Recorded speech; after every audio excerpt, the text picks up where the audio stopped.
Hey love bugs, welcome back to Love Grind. I'm Ebony, your host. Tonight, we're going to talk about unmasking our hidden triggers.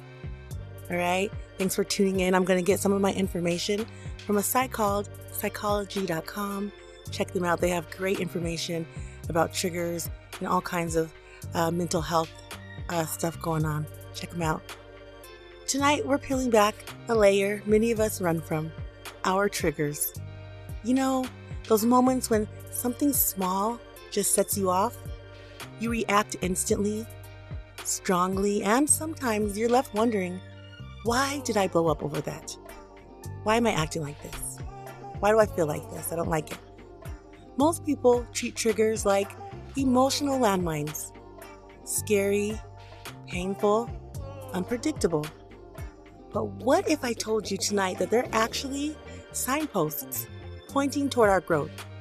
That's exactly what licensed therapist Jason Linder argues in his article, The Hidden Potential in Your Triggers. Tonight, we're going to explore how triggers aren't your enemy. They're secret messengers with something important to teach us. Let's talk about what triggers actually are. Let's break it down. A trigger is a strong emotional reaction to something that maybe to an outside observer might not seem like a big deal. It could be a friend canceling plans, maybe a partner not responding fast enough to your messages to you, or a joke that hits a nerve. Like, oh, I didn't like that. I didn't like that kind of joke, right? And all of a sudden you feel a certain type of way. What makes it a trigger is intensity. If your reaction feels out of proportion with the event, that's a clue. It's not really about what happened now.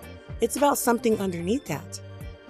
These reactions often come from old wounds, love bugs. Times in life where you got hurt and that emotion really didn't fully get resolved. Think back to childhood or early adolescence or past relationships. Those experiences imprinted certain emotional patterns that still get activated. Like when I was working on my anger last year, I realized that it wasn't just me living in anger and I was comfortable with that it had worked for me for so long. It wasn't serving me now, probably didn't serve me then. That underneath that was maybe shame or guilt or just sensitivity. So you got to dig deep sometimes to kind of figure out what really is happening. Triggers are messengers. Here's the shift a little bit. Instead of saying, oh my goodness, get away from me, what if you said, what are you trying to tell me? Why do I feel this way? Why do I feel so hurt by this action? Triggers are not random. They illuminate areas inside of us that need attention. Old beliefs about ourselves, unmet emotional needs, unresolved pain. It's tempting to suppress or avoid them. It sure is, but when we lean in with curiosity and openness, triggers become powerful tools for self-discovery. If you know what your triggers are, you can learn how to cope with them and get a coping method for when something like that comes up. And that's what we need most as adults, is all the tools we can get for coping with all the different situations that can arise. Here's something that we don't talk about enough. The pain behind triggers isn't just irritation or annoyance. It's old wounds resurfacing.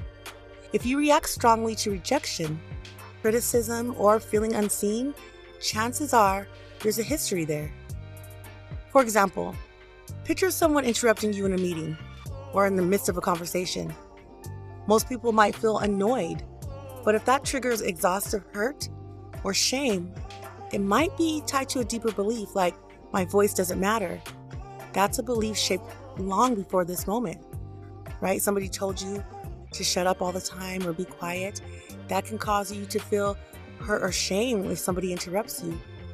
You didn't realize it then, and you might not realize it now, but when you start to recognize, I'm feeling this way when I get interrupted or people seem to talk over me, might be a trigger for you. So the question is not, why am I so sensitive, but what's inside that sensitivity? Let's talk about triggers and opportunities for healing. Triggers just don't reveal wounds, right? They invite healing. When you notice a pattern, you gain access to insight, like what resolved experiences are showing up for me. Are certain beliefs about ourselves still running the show? And what emotional needs are unmet? Instead of pushing these feelings away, love bugs, explore them. Maybe through therapy, journaling, mindfulness, breath work, or honest conversations with loved ones. When you do this work, the intensity softens over time. It's not so much of a trigger because now you know. Either shy away from those situations or brace yourself when things like that happen. Building emotional awareness. One big takeaway from the article is how triggers expand our emotional intelligence. That means recognizing our emotional patterns, understanding why we feel what we feel, and responding by not reacting even when it's uncomfortable. When we pause and reflect instead of erupting, we teach ourselves to operate from choice instead of old wiring. Here's a quick reflection question for you. Next time you feel triggered, ask yourself this: what beliefs or memories are lighting up inside of me right now?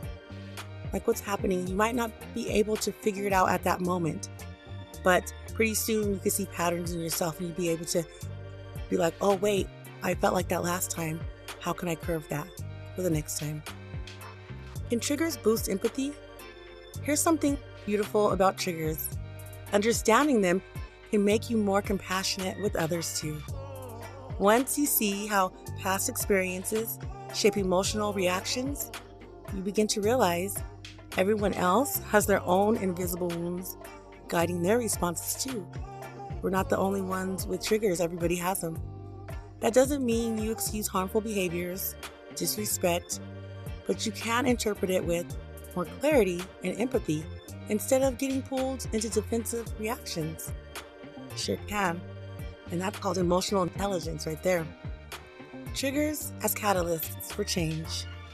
Well, triggers aren't just teachers, they're challenges oriented toward growth. Let me give you an example. If constructive feedback triggers defensiveness, maybe fear of failure is in play. And if criticism makes you shrink down and feel little, perhaps a self-worth wound is stuck.